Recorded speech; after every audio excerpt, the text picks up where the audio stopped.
I listened to the SZA album, and it was okay. Hello all, welcome back to the Bayou. I'm so glad to have you all here. As you're probably already aware, today we'll be talking about SZA's sophomore album, SOS. Now on today's video, we're going to try to keep it light, short, and sweet. So we're going to start off with what I was expecting from the album. Then we're going to go into my general critiques of the album. Then we're going to end it off with highlights and then wrap it all up with my general thoughts and consensus on the album. It is an understatement to say how much I was expecting this album. If you're unaware, this era started back during the coronavirus pandemic back in 2020, 2 years ago, with the release of the single Hit Different, which is not on SOS. We're going to get to that. Literally since then, I have been anticipating this project. I fell in love with Hit Different. If you follow me on social media, I have talked about extensively how much I love that song. As you all aware, I love Pharrell, I love the Neptunes. I thought Hit Different was a gorgeous, gorgeous song. Now, before that, I'm gonna go ahead and just even talk about my relationship with SZA, because honestly, I wouldn't say that I'm like the biggest SZA stan.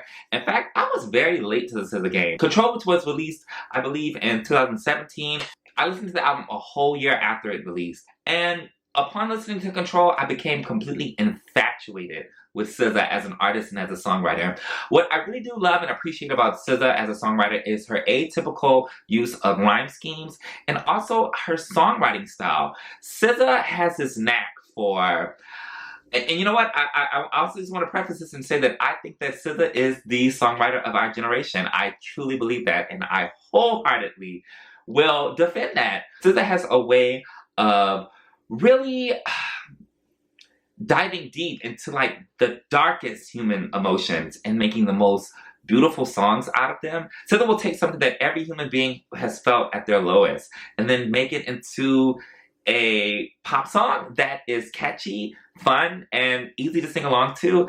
It's kind of crazy, it's kind of insane, but she has a knack, and that is her power, and I love her for it. And so she just really takes it there. I don't think that there's anyone really comparable who can take it there, but then also take those emotions and make them into a song that is, you know, easily palatable, that people can enjoy en masse.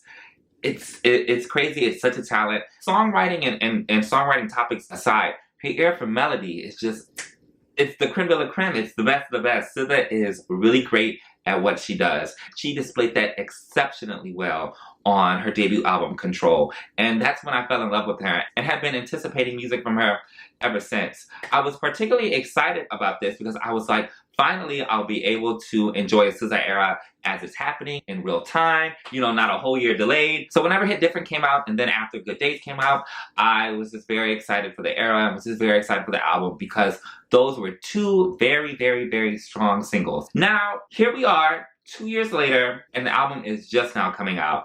Not sure what happened between there, because the album that I thought I was getting in 2020 is not the album that I'm currently listening to right now. So let's just go ahead and just jump right into my biggest critique. And that is, and what I've been seeing a lot of, is the runtime. It's 23 songs, and there is a lot of fat that I believe could have been trimmed from this album. That's the thing. There's not really any song that I dislike. However, it's just a lot of meh, you know, just a lot of like, I could do without this. There are very, very, very strong songs, and we'll get to those in my highlights. But overall, I feel like they kind of got muddled in the number of songs that just were okay. And going with that, sequencing had a lot to do with why the album felt a little bit disconjointed, why it felt a little long in some places, and why it was almost kind of a chore to get through it all. What Control did really well, it kept you along for the journey. It kept you engaged throughout the whole track list. Here, SOS kind of falls apart, and it's a bit patchy, and so you have like certain sections that just don't really vibe or mesh well together, which, like I said, is something that she did really exceptionally well on Control. It's something that I really wish that was here in SOS, but it's just not. Whenever listening to the album, I often find myself that there's not really like a good pace. I can never find myself listening to a solid 5-6 tracks in a row without being like, okay, let's, you know, move around. Another critique that I had, which kind of goes into the meh of some of the music, is that I thought the production was a bit lacking. You know, SZA is a A-list artist, so I just would have figured that SZA would have gotten a little bit more dynamic production. I found myself listening to some of the songs and I was like, they kind of sound very similar, or not even very similar, but the fact that they all kind of sound a bit monotonous. For songs that definitely had very dynamic production elements, and we'll go ahead and talk about that in the highlights. However, I often found that a lot of the songs that I thought were meh were just a little bit boring. They fell a little bit flat. There was not like any interesting vocal production. Melody, of course, was A1. That's what SZA can do well. Again, I don't think there's necessarily any really bad songs on the album, but I felt like with a little bit more dynamic production that I would have been a little bit more engaged as a listener listening to some of these songs. SZA is at a point in her career where she can command such production, and I would have loved to see her go there. That being said, let's go ahead and jump into the songs that I really, really vibe with and I really love. Because again, like I said, there are some really amazing songs on here. I mean, of course, it's SZA, like, of course she was gonna have some good songs for us. So let's go ahead and jump right into that. So first things first, SOS. I got a lot of mixed reaction I saw on this song. I particularly really like this song as an intro, that it was a solid way to introduce the album. She's very emotional, it's volatile. It captivated me upon first listen. I really appreciated it. Kill Bill. Now this one is the one that a lot of people are loving. That very typical to the songwriting. Again, you know, the darkest, nastiest, deepest human emotions, and she's making it into a whimsical song. The thought of being lonely, you would rather go to hell, you'd rather go to jail than to be, you know, alone and without your ex. Like, you know what I'm saying? No one would ever want to admit on record that they felt like that. But again, SZA takes it there, and she's giving us a very whimsical, fun song about it. I thought Kill Bill was great. I really loved the production. Solid, solid song. We're gonna skip a bit, and then we're gonna land on Love Language, a very gorgeous R&B song. I love the subject matter. Again, the very like dark, you know, a bit self-loathing. The highlight of this song and what gagged me is the fact that, you know, she did either interpolate, I don't know if it's a direct sample or if it's an interpolation of Hit Different, the first single from the SOS era, which is not on the track list, which is such a shame. Hit Different is, you know what, I hate to say it, you know, Hit Different kind of, you know, it would have been nice to see Hit Different on here. Again, we'll go ahead and we'll talk about that a little bit later in the video. Now, Blind. I thought Blind is such a beautiful, beautiful song. This is the epitome, and this is what SZA does best, right? It's very acoustic. It's very just, you know, bare bones. And SZA builds so much layering on top of that with her melodies, with her, again, her atypical rhyme schemes. Yeah, SZA did that. And, you know, I really love the fact that it's kind of like atypical from like what a SZA production would typically sound like. It's very bare bones, it's very minimum, and yet SZA builds upon that. And she merges her songwriting with something that's a little bit atypical. This is what I wanted to see. This is what I wanted to hear. And SZA did it amazingly here on Blind. And right now, I would say Blind is like up there. It's definitely like top 2 on the album for me right now. Again, gorgeous, gorgeous song. Next is Snooze. I really enjoyed Snooze. Was very delighted to see that Babyface had, you know, involvement here. And of course, it makes sense. Snooze has a very gorgeous chorus, very gorgeous R&B record. I really enjoyed it. Gone Girl. Gone Girl. I thought Gone Girl is such a beautiful song. As far as non-singles go on the album, I think Gone Girl has a very catchy, enjoyable, singable hook. I really love the production. It reminds me of like, you know, it's like the festival song here on SOS. So the outro really like takes it there and takes the song into a whole nother place. It was what I was talking about, you know, that dynamic sort of production that was missing, I thought, on a lot of SOS. Gone Girl definitely has aspects of that. So thank you, SZA. This is one that, you know, caught everyone's eye. Ghost in the Machine featuring Phoebe Bridgers. Very interesting collaboration. I really applaud her for embracing this type of collaboration. They mesh really well, you know, together. I mean, it makes sense. You know, these are two amazing songwriters getting together on one track. Of course, they were going to go ahead and make it work. The next song, F2F, is where the album kind of gets a little wonky as far as like sequencing goes, and what I was talking about, how it like got a little bit choppy.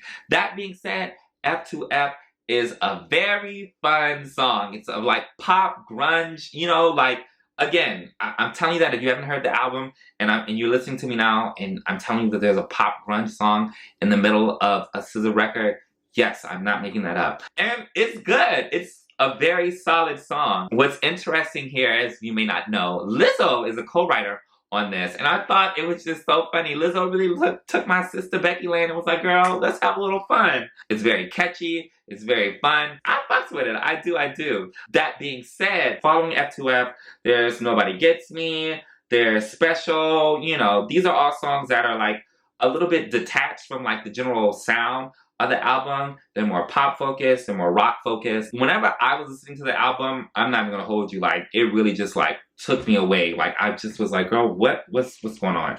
I don't want to say that there's not room for experimentation, because of course every artist should experiment. However, I do wish that they would have been possibly maybe sequenced in a little better, or like merged a little better, to where it wasn't just such a jarring, complete genre like switch up here. She kind of missed the mark here as far as like, you know, merging these songs into a body of work that seemed like very seamless. It wasn't. It was very choppy. And so that was, again, one of my biggest critiques. Another thing that I will say about this, regarding F2F, regarding Nobody Gets Me, these are very gorgeous songs on paper. And, you know, I think that SZA did the genre that she was going for very well. You know, I do give her points for experimenting. However, I'm going to say she's kind of cosplaying the genre, right? And she cosplays it very well. She's making these very on paper, by the books, like this is a good like pop grunge song, this is a good like pop rock song. However, I would have liked to seen her merge her typical sound and SZA songwriting with that genre, much like she did with Blind. Production on Blind is very atypical for SZA. However, the songwriting on top of Blind is very her. And so you got like that really nice merger there. Unfortunately, that is not the case on F2F and Nobody Gets Me. I would have thought the next step would have been to merge her sound on that genre, but you know, again, very good songs. And then after that, the album, it kind of gets a little, I don't know, it kind of never recovered from there. This is where she kind of threw the singles at the end. She just tacked them on at the end. Of course, like Shirt, I Hate You, and Good Days are highlight. Good Days, it's kind of crazy. I'm not gonna hold you. I'm just like, Good Days is like top 3 on the album. And then I will say that I really did enjoy Forgiveness, featuring Old Dirty Bastard. Dark Child did that one. And it kind of mirrored the angst that we heard in the title track, SOS, from the start. It was a nice callback to the beginning of the album. Now that you have all my highlights, I just want to go ahead and I guess like give my general thoughts on the record. SZA was working on this project clearly for a few years. The pandemic happened, life got really scary, life got really weird for a second there. Trying to put myself in her shoes as an artist. An album that she was probably recording for the majority of 2019 going into 2020, and then post 2020, your life, your headspace is just going to be completely different. My little theory here, I have a hunch that SOS was not SOS back when it hit different and Good Days were being released. I definitely think that project was a different sounding project. And honestly, my evidence towards this is the fact that all the previous singles are literally like tacked on at the end of the album. The singles before are completely detached from the track list. And also too, the fact that, you know, she had like this immense amount of pressure to release something finally, you know, because again, she had been releasing those singles and the fans kept on asking, where's the album?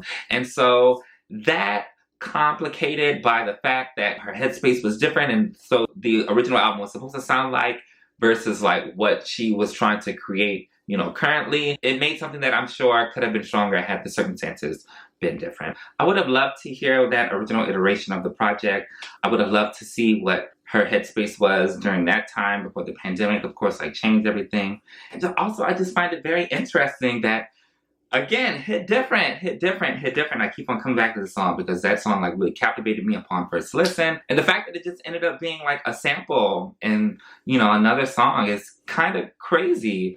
I think this album is also very like a typical like streaming era album. It's not necessarily so bound together as like a concise body of work, but rather a collection of songs that listeners can pick and choose from, and they'll create their own listening experience from that. Is it a valid form, of an album? Maybe that's the new wave. Maybe I'm just old-fashioned. That being said, I don't think SZA's lost it. I don't think SZA's lost it. Was this her best project? Not at all. I don't believe so. I still think Control definitely shines it. Is this a sign for the end for SZA? Not in the slightest. Not in the slightest. Like I said, her pen is still strong. The strong songs on SOS really prove that. And while, again, it's not a project that, is going to be a go-to favorite of mine, there are definitely songs here that I'm going to keep in heavy rotation. Still here, SZA. Still here waiting. Excited to see what's next for you as an artist, where you'll go from. I really need to see her live. So shout out to SZA. Thank you so much, SZA. Anyway, thank you all so much for watching. What were your thoughts on the album? Please let me know. I would love to start this dialogue in the comments. What were some of your favorite songs? What were some of your misses? Were my highlights popping? Were they duds? Am I missing something? Let me know. Let me know. I would love to hear your thoughts on the album. Anyway, thank you all so much for watching. If you have not subscribed to my playlist on Apple Music and Spotify, please do so. And if you have not subscribed to The Bayou, what are you doing? What are you doing? Anyway, thank you all so much. I appreciate you. Until next time.